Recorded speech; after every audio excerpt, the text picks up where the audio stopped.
So, introduction to the sexual energies. So, this has been something we've been covering for the last year in our class. This has been part of our findings in doing this objective personality typing, where we're bound by we have to get the same type, the same number as each other, and it forced us to uncover different parts of the code. You mean we didn't create 512 because we're just obsessed with new numbers? You would think we did. One of the things we had to take into account for was sexual energy. For example, when you would find a ESTJ and we both type them as an ESTJ, why are these two ESTJs so different? So, obviously different. One would be very masculine, one would be very feminine. So then it's just like, okay, what is the terms of masculine and feminine? What's going on? It's so obvious to us as humans. It's like it's so hard to even define.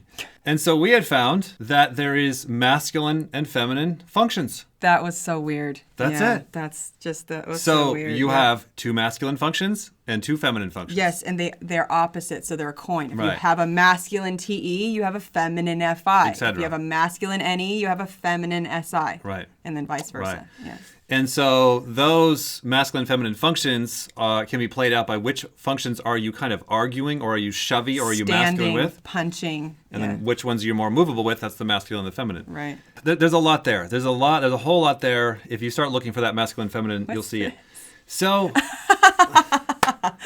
Barbie to G.I. Joe. So I found some images here on the Google. This is great. And that are kind of like talking about what we're seeing at scale, what we're tracking. Okay. This is exactly what we're seeing, is that there is kind of a masculine feminine scale. Yeah. Both with male or female. So for example, like you can have a man or male who is a number 1.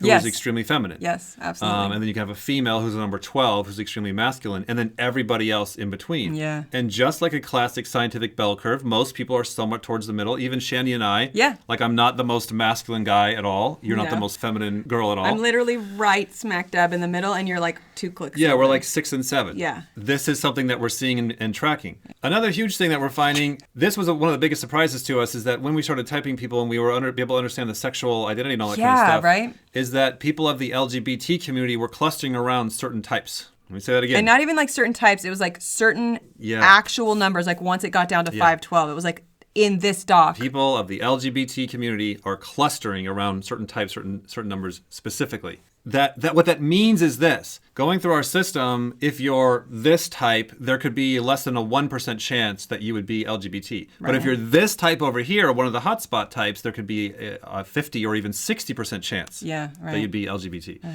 And that what we're finding from going through the research of listening to people of their own experience. So we've listened to hundreds of people that are, different sexual tendencies and preferences and all the rest, right? And hearing their own points of view, right? Yeah. And what we hear at scale is their identity, their sexual orientation, what they're attracted to, and then their physical gender. Oftentimes, those can all be moved around. Right. This is happening from like kids will be explaining this. Oh, yeah. It's like Yeah. Coming out in actual kids are like, I don't know how else to talk about this, but this is what's going on. So this little visual that I found, I'm like, yeah, this is basically what we are seeing in our data of like how people are laying out in the number system. Right. It's basically this.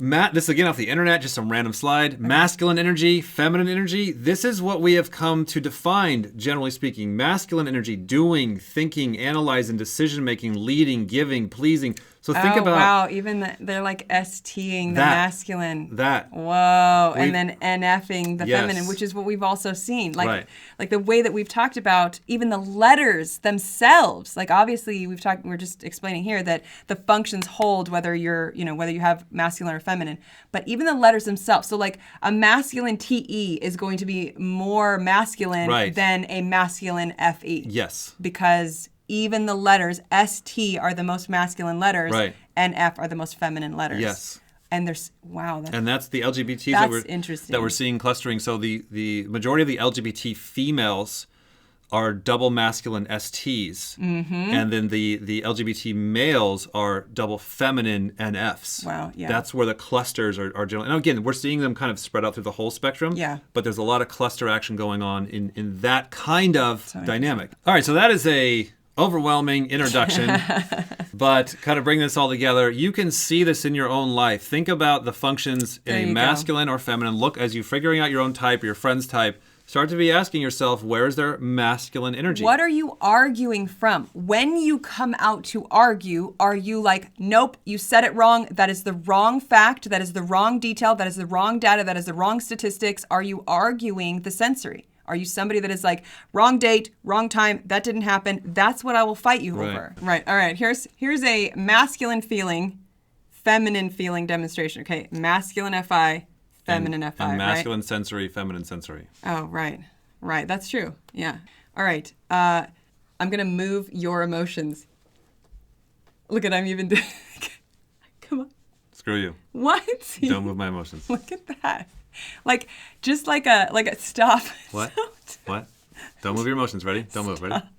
Stop. No. Stop moving your emotions. You look FE. You're getting mistyped. You have FE now. You're laughing out loud. Uh-oh. Little girl, where's the masculine T? You gotta come save you. You gotta get angry to stop it. No, it's not working. Stop.